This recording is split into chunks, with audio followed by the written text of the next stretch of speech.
Lack of scanners as well as the poor state of the regional roads continue to affect regional trade, while at the same time denting regional integration efforts. This has further been complicated by the arbitrary measures imposed by some member states on the account of insufficient standards. During a courtesy visit, the EAC Deputy Secretary General described such non-tariff barriers as impediment to flawless trade.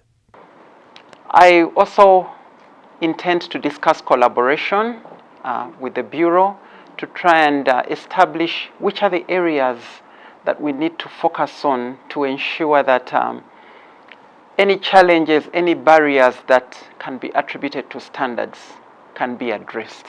And in our engagement with the Deputy Executive Director, we've agreed to some areas that we see as very, very important. We have to make sure, we made it very clear that yes, as you've rightly put, it's becoming a bit of a challenge. But also it's an issue of competition. And we need to segregate competition from quality and standards. If we are meeting the requirements, you should not come at us that we are not. And when it comes to competition, what we need is to have healthy competition. So there needs to be fair play. We appreciate that she's interested in taking that up very seriously.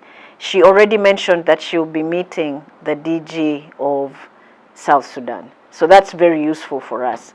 And we're looking forward to some meaningful output from those discussions.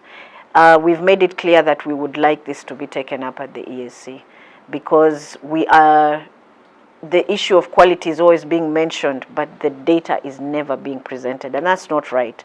When you have a problem, you're supposed to provide the data to show that something went wrong, but it's never being given to us.